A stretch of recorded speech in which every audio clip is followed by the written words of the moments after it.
The future belongs to those who can imagine it, design it, and execute it. His Highness Sheikh Mohammed bin Rashid Al Maktoum. In the silence of the Eastern Desert, the past is still alive. Ancestors walked here. Carriers of light, keepers of nature, wanderers of freedom. With horses, with faith, with the warmth of the sun, they journeyed west and never returned. But I did, to show the world the treasure of the East. The future does not wait. The future must be shaped. The plan was to return the values of the East to a new world. Respect, gratitude, the love of family. The past has already proven that a vision can become global reality. The future is not changed by great actions alone, but by many small moments of good. In the dawn of time, when the world was still young, a small family huddled together by the light of a crackling fire deep inside a frozen cave. Outside, the winter was merciless, but in the warmth of the flames, something ancient began to awaken. The father watched the fire in silence as he looked at the movement of the flames. Gratitude rose in his heart, gratitude that he could care for those who were the most important to him in the cold, and the fear he represented safety, and this realization gave him strength. The mother watched him, and as she saw the man's perseverance and care, gratitude awoke in her as well. Gratitude that she was not alone, gratitude that their child was growing between two loving hearts, and this gratitude moved her to action, so she could give something too. Joy, warmth, a sense of home in the little stone hut. The baby also felt the family's love. She felt the care, the protection that surrounded her, and she too wanted to give thanks. What a child can give.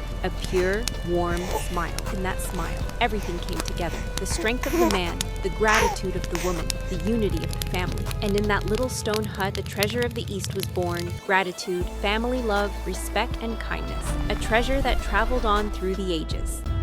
At the foot of the pyramid, a small family lived in peace. The sun stood high in the sky when suddenly the wind rose, and a dense sandstorm swept across the desert. From behind the swirling wall of dust, the faint outline of a figure slowly appeared. But the storm was so thick, only a desperate cry reached their ears. "Help! Help!" The three family members looked at one another and began to guess who might be out there. Perhaps a woman in trouble, or a nobleman seeking shelter. Maybe a poor wanderer lost in the desert, or the black, cat-headed guardian like those carved on temple walls, or even a mummy awakened beneath the sand. They could not tell who it was, only that someone was in need. Without hesitation, the man stepped out into the desert, fought his way through the curtain of sand, grabbed the trembling stranger, and led him into the warmth of their home. The woman gave him fresh water. As the stranger slowly calmed, he began to speak softly of distant cities, hidden knowledge, and the messages of the stars. The little girl listened with wide-eyed wonder to the stranger's magical tales.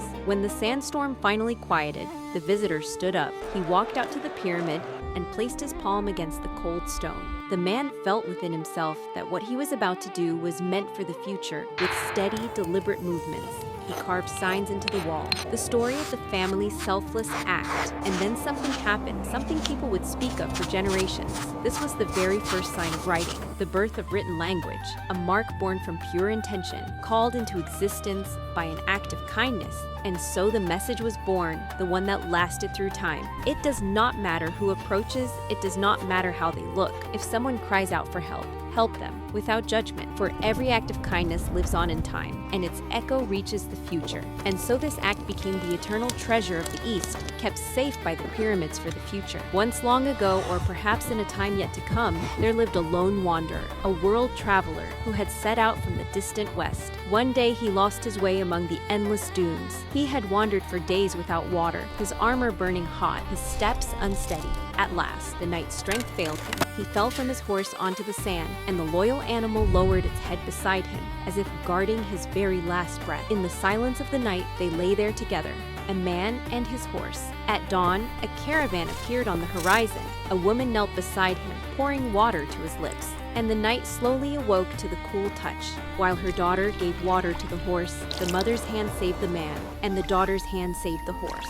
The caravan took him in, and along the journey, the woman taught him how to find the hidden sources of water beneath the dunes, and which star guides the travelers safely through the night. In gratitude, the man brought all this together: the pattern of the stars, the paths of the oases, the secret signs of the desert. And so the map was born, the first to ever link east and west, saving lives and opening new paths across the world. And thus a single act of kindness became a gift for the future. But the world kept changing, and the map he created slowly turned into a living world, a world where a small settlement began to rise by the sea. Pearl divers descended into the deep women on the shore wove their baskets, and the world was still not connected. The sea and the desert lived two separate lives. One day, however, the waves carried a little girl to the shore. A fisherman lifted her from the water, saved her life, and only then did they learn that the girl was the daughter of the ruler. But the girl grew weak. She needed a doctor. Yet the doctor was far away, on the other side of the desert. There was no road through the dunes, only days of exhausting travel. The doctor arrived only days later, and then the ruler understood. The world is not cruel because it lacks love,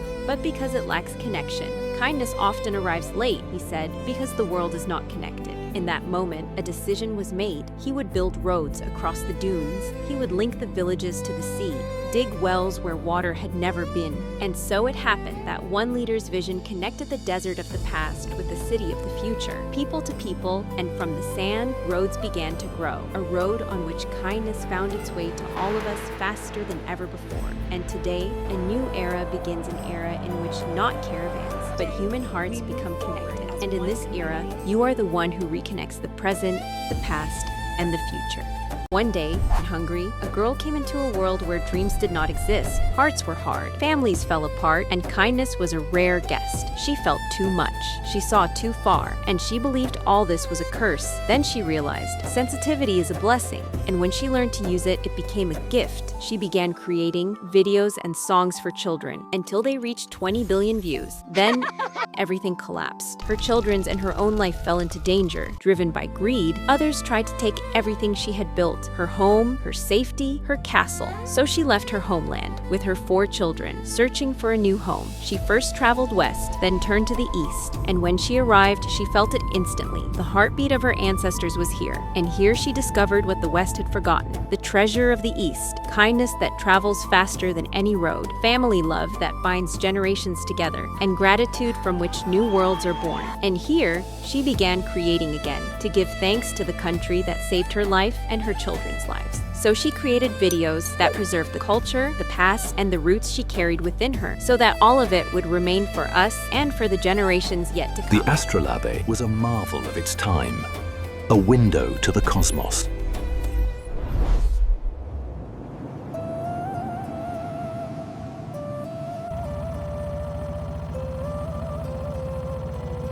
Those who do not know their past cannot make the best of their present and future, for it is from the past that we learn. Sheikh Zayed bin Sultan Al Nahyan.